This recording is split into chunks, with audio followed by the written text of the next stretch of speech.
Bienvenidos curiosos de la filosofía, están en Taza de Café, el lugar donde simplificamos la filosofía y la llevamos de los clásicos a la actualidad. Soy Enrique Gil, su anfitrión filosófico, y estoy emocionado de explorar juntos el fascinante mundo del pensamiento y la reflexión. En este podcast encontrarás un conocimiento general de la filosofía, respaldado por argumentos, bibliografía, casos de estudio e investigación empírica ya existente. Nuestro objetivo es simplificar la filosofía, proporcionando explicaciones claras y resúmenes concisos de los conceptos y o términos filosóficos, las corrientes y los filósofos. Comenzaremos desde los presocráticos y avanzaremos hacia la filosofía contemporánea. A medida que exploramos cada serie dividida en capítulos y episodios, ampliaremos la información y analizaremos los términos y las ideas para que puedas comprender mejor el fascinante mundo de la filosofía. Hoy nos sumergiremos en la serie Filosofía Griega, capítulo 1, los presocráticos, episodio 1, la escuela de Mileto y el movimiento. Exploraremos puntos de importancia, Hesiodo y la teogonía, investigación empírica, el movimiento, el helenismo y Jonia y Mileto. Prepárate para expandir tu mente y descubrir nuevas perspectivas sobre los presocráticos.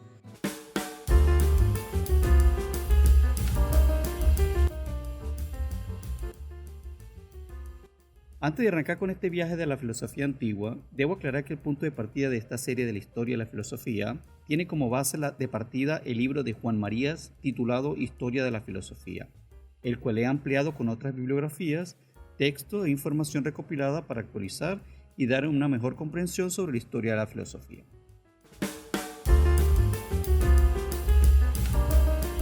Comenzamos entonces con la filosofía griega, los supuestos de la filosofía griega. Si dejamos aparte el oscuro problema de la filosofía oriental, India, China, donde lo más problemático es el sentido de la palabra misma filosofía, y nos atenemos a lo que ha sido esa realidad en Occidente, encontramos que su primera etapa es la filosofía de los griegos. Esta fase inicial, cuya duración rebasa el milenio, se distingue de todas las posteriores en que no tiene a su espalda ninguna tradición filosófica. Es decir, emerge de una situación humana concreta, la del hombre antiguo, en la cual no se da el momento, el ingrediente filosófico. Esto tiene dos consecuencias importantes. En primer lugar, en Grecia se asiste a la germinación del filosofar con una pureza y radicalidad superiores a cuanto ha venido después. Por otra parte, la circunstancia vital e histórica del hombre antiguo condiciona directamente la especulación helénica hasta el punto de que el tema capital de la historia de la filosofía griega consiste en averiguar por qué el hombre, al llegar a cierto nivel de su historia, se vio obligado a ejercitar un menester rigurosamente nuevo y desconocido, que hoy llamamos filosofar. No se puede entrar aquí en este problema, pero es indispensable apuntar al menos algunos de los supuestos históricos que han hecho posible y necesaria la filosofía en el mundo helénico. Ok, nos entramos en el episodio 1, la escuela de Mileto. Se llama presocráticos a los filósofos griegos anteriores a Sócrates. Esta denominación tiene, por lo pronto, un valor cronológico. Son los pensadores que viven desde fines del siglo VII hasta acabar el siglo V antes de Jesucristo. Son ya filósofos los primeros pensadores de Jonia y de la Magna Grecia. En toda la primera etapa de la filosofía se trata de la naturaleza. Aristóteles llama a estos pensadores los físicos, hacen una física con método filosófico. Frente a la naturaleza, el presocrático toma una actitud que difiere enormemente de la de Hesiodo. Por ejemplo, este pretende narrar cómo se ha configurado y ordenado el mundo, o la genealogía de los dioses. Hace una teogonía, cuenta un mito, la relación entre el mito y la filosofía es próxima, como advirtió Aristóteles, y constituye un grave problema, pero se trata de cosas distintas. El filósofo presocrático se enfrenta con la naturaleza con una pregunta teórica, pretende decir qué es. Lo que define primariamente la filosofía es la pregunta que la moviliza. ¿Qué es todo esto? Ok, amplío la información. En el párrafo mencionado, teogonía se refiere a la obra escrita por Hesiodo, un poeta y filósofo griego antiguo titulada La Teogonía. Es un poema épico que describe el origen y la genealogía de los dioses en la mitología griega. En esta obra, Hesiodo presenta un relato mítico sobre cómo se formó y organizó el mundo, detallando el linaje de los dioses y su ascendencia. El autor señala que Hesiodo utiliza la teogonía como un medio para contar un mito, es decir, una historia tradicional o leyenda. Además se menciona que existe una relación cercana entre el mito y la filosofía, como fue observado por Aristóteles, lo cual plantea un problema importante. Aunque ambos conceptos están relacionados, se consideran diferentes, ya que el mito se basa en narraciones simbólicas y sagradas, mientras que la filosofía busca una comprensión racional y lógica del mundo y la realidad.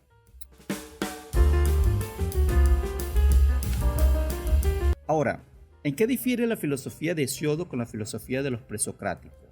Bueno, la filosofía de Hesiodo y la filosofía de los presocráticos difieren en varios aspectos importantes. Número 1. El enfoque temático.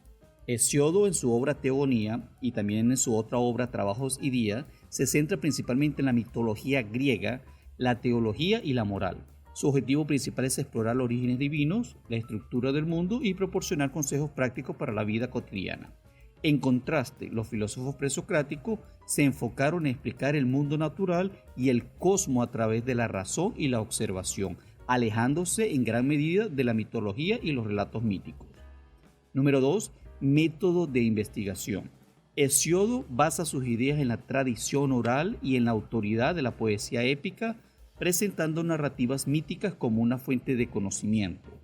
Por otro lado, los presocráticos adoptaron un enfoque más racional y crítico. Buscaron explicaciones naturales basadas en la observación y la razón, empleando métodos como el razonamiento lógico y la investigación empírica.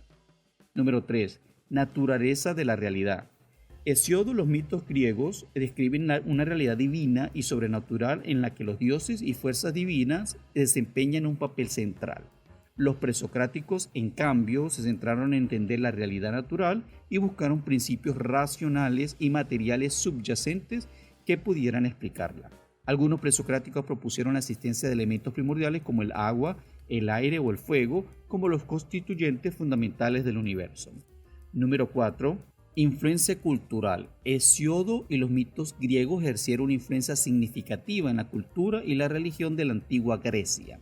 Sus historias y narraciones míticas eran parte integral de la tradición religiosa y las prácticas culturales. Por otro lado, la filosofía de los presocráticos tuvo un impacto más profundo en el desarrollo de la filosofía occidental y sentó las bases para las investigaciones posteriores de filósofos como Sócrates, Platón y Aristóteles.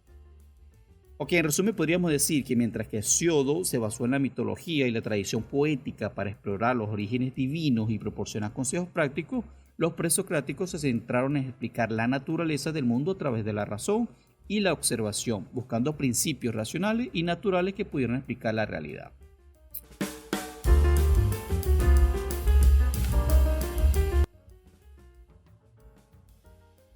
Previamente hablé sobre la investigación empírica, que es parte importante a la hora de poder dar datos precisos. La palabra empírica proviene del griego antiguo empeiria, que significa experiencia. En términos generales, la investigación empírica se basa en la experiencia y la observación directa de los fenómenos para obtener conocimiento y llegar a conclusiones. En el contexto de la investigación científica, el término empírico se refiere específicamente a la recopilación de datos observables y medibles para llegar a conclusiones y obtener conocimiento a través de métodos como experimentos controlados, observaciones sistemáticas o encuestas. Los resultados obtenidos de esta investigación empírica se consideran más confiables y fundamentados en la realidad observable, lo que ayuda a respaldar o refutar hipótesis y teorías científicas. Aquí te brindo algunos ejemplos para ayudarte a comprender mejor. Ejemplo número 1. Cuando hablamos de experimentos científicos, tenemos un ejemplo. Un científico está investigando cómo diferentes fertilizantes afectan el crecimiento de las plantas. Diseña un experimento en el que cultiva plantas en condiciones controladas y aplica diferentes tipos de fertilizantes a cada grupo.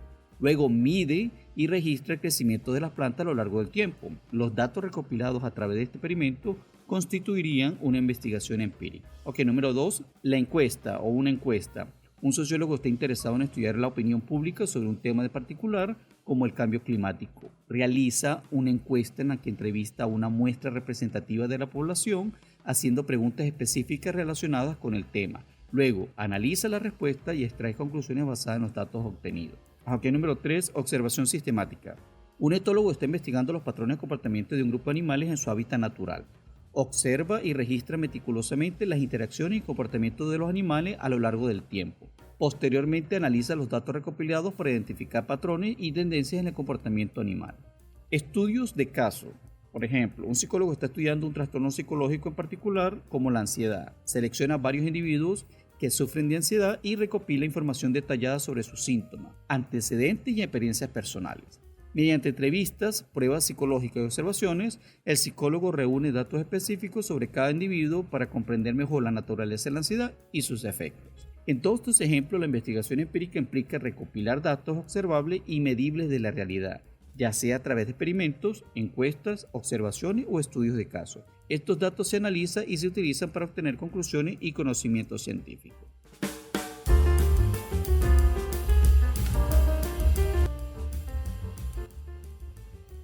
Ok, continuamos con la escuela de Mileto. En este caso vamos con la parte del movimiento.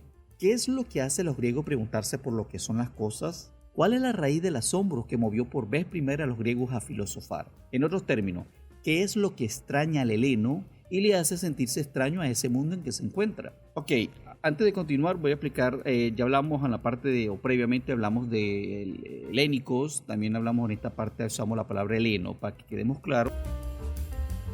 El término heleno se utiliza para referirse a los griegos en la antigüedad. La palabra griego es una denominación posterior que se originó en otros idiomas, como el latín, en ese caso graeci, y se popularizó en el uso común. Sin embargo, en el contexto de la antigua Grecia, los propios griegos se autodenominaban helenos. Este término se utilizaba para distinguir a los griegos étnicos y culturales de otros pueblos y culturas que coexistían en la región. Así que si, en lugar de griegos, el término más utilizado y reconocido en la antigüedad para referirse a los habitantes de Grecia era helenos. Continuamos con el movimiento. El griego o el heleno se extraña o asombra del movimiento. Se pregunta, ¿qué quiere decir esto? Movimiento tiene en griego un sentido más amplio que en nuestras lenguas. Equivale a cambio o variación. Lo que nosotros actualmente llamamos movimiento es solo una forma particular de la quinesis. Ok, el autor del libro, Juan Marías, distingue 4 clases de movimiento. Él habla del movimiento local, que es el cambio de lugar. Habla del movimiento cuantitativo, es decir, el aumento o la disminución. Habla del movimiento cualitativo o alteración, habla del movimiento sustancial, es decir, la generación y la corrupción. Debo aclarar que los términos movimiento local, el cuantitativo, el cualitativo y el movimiento sustancial no son ampliamente conocidos ni utilizados como categorías específicas en el contexto de la filosofía helenística. Es posible que el autor haya utilizado estos términos para explicar algunos aspectos relacionados con el movimiento en la filosofía antigua, pero es importante tener en cuenta que estos términos no son estándar o ampliamente reconocidos en la tradición filosófica helenística. A continuación te proporciono una breve descripción de cada uno de ellos, más amplia de lo que el autor usa en el libro. Movimiento local. Este concepto se refiere al movimiento físico o desplazamiento en el espacio de un objeto o entidad. En la filosofía, el movimiento local fue un tema ampliamente discutido por los filósofos antiguos, incluidos los helenos. Un ejemplo para entender el movimiento local sería el desplazamiento de un objeto en movimiento como una pelota que rueda de cuesta abajo. El movimiento cuantitativo. Aquí el término cuantitativo se relaciona con la cantidad o magnitud del movimiento. Este tipo de movimiento se basa en mediciones numéricas y se refiere a cambios en la velocidad, la aceleración, la distancia recorrida, etc. Por ejemplo, si un automóvil acelera desde una velocidad de 0 a 100 km por hora en un tiempo determinado, estamos hablando de un movimiento cuantitativo. Movimiento cualitativo. A diferencia del movimiento cuantitativo, el movimiento cualitativo se enfoca en las características o cualidades del movimiento, más allá de las mediciones numéricas. Este tipo de movimiento considera la forma, el ritmo, la dirección o la calidad del movimiento. Un ejemplo de movimiento cualitativo podría ser la danza, donde el movimiento se aprecia estéticamente y se caracteriza por su fluidez, gracia y expresividad. Movimiento sustancial. Este concepto se refiere al cambio o movimiento que ocurre en la esencia o la naturaleza misma de una sustancia. Según algunos filósofos, el cambio sustancial implica una transformación fundamental en la entidad, como la transición de una forma a otra. Por ejemplo, en la filosofía aristotélica se argumentaba que el crecimiento de una semilla en una planta era un tipo de movimiento sustancial, ya que implicaba un cambio esencial en la sustancia de la semilla. Todos estos movimientos, y sobre todo el último, el sustancial, que es el más profundo y radical, perturban e inquietan al hombre griego porque le hacen problemático el ser de las cosas. Lo sumen en la incertidumbre, de tal modo que no sabe a qué atenerse respecto a ellas. Si las cosas cambian, ¿qué son de verdad? Si una cosa pasa de ser blanca a ser verde, es y no es blanca. Y si algo que era deja de ser, resulta que la misma cosa es y no es. La multiplicidad y la contradicción penetran en el ser mismo de las cosas. El griego se pregunta entonces qué son las cosas de verdad, es decir, siempre por detrás de sus muchas apariencias. Apela de la multitud de aspectos de las cosas a su raíz, permanentemente e inmutable, superior a esta multitud y capaz de dar razón de ella. Por esto, lo verdaderamente interesante es la pregunta inicial de la filosofía: ¿qué es de verdad todo esto? ¿Qué es la naturaleza o principio de donde emerge todo? Las diversas respuestas que se van dando a esta pregunta constituyen la historia de la filosofía griega. La filosofía griega tiene un origen muy concreto y conocido. Comienza en las costas jónicas, en las ciudades helénicas de Asia Menor, en los primeros años del siglo VI a.C., tal vez a fines del siglo VII. Las ciudades de la costa oriental del Egeo eran las más ricas y prósperas de la Hélade. En ellas se produjo primero un florecimiento económico, técnico y científico, promovido parcialmente por los contactos con otras culturas, sobre todo la egipcia y la iraní. En Mileto, la más importante de estas ciudades, apareció por vez primera la filosofía. Explico un poco sobre Jonia y Mileto. Jonia como Mileto son términos relacionados con ubicaciones geográficas en la antigua Grecia. Jonia se refería a una región en la antigua Grecia que se encontraba en la costa occidental de Asia Menor, en lo que hoy en día es principalmente la costa occidental de Turquía. Jonia era conocida por su riqueza y desarrollo cultural, y sus ciudades-estado prosperaron durante varios siglos. Mileto, por otro lado, era una antigua ciudad jónica ubicada en la región de Jonia, en la costa occidental de Asia Menor. Fue una de las ciudades más importantes y poderosas de Jonia, conocida por su comercio marítimo y su influencia intelectual. Dentro de estas ubicaciones geográficas, un grupo de filósofos perteneciente a 3 generaciones sucesivas, aproximadamente hombres de gran relieve en la vida del país, intenta dar 3 respuestas a la pregunta por la naturaleza. A este primer brote filosófico se suele llamar escuela jónica o escuela de Mileto, y sus 3 figuras capitales y representativas son Tales, Anaximandro y Anaxímenes, cuya actividad llena el siglo VI. Bueno, curiosos de la filosofía, aquí llega nuestro primer episodio de este viaje de la filosofía antigua. Para el siguiente episodio seguiremos ampliando sobre el Mileto y hablaremos sobre el primer brote filosófico, que son representados por Tales, Anaximandro y Anaxímenes.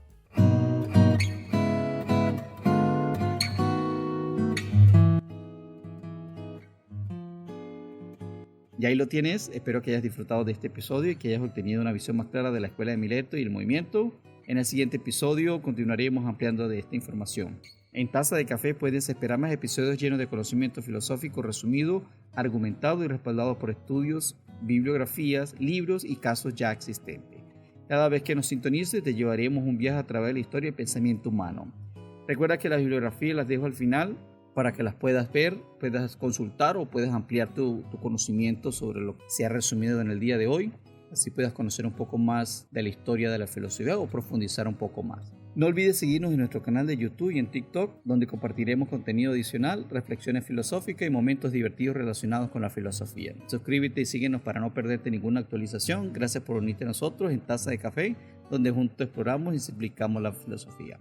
Gracias una vez más por escuchar nuestro podcast Taza de Café, simplificando la filosofía de los clásicos a la actualidad. Nos vemos en el siguiente episodio.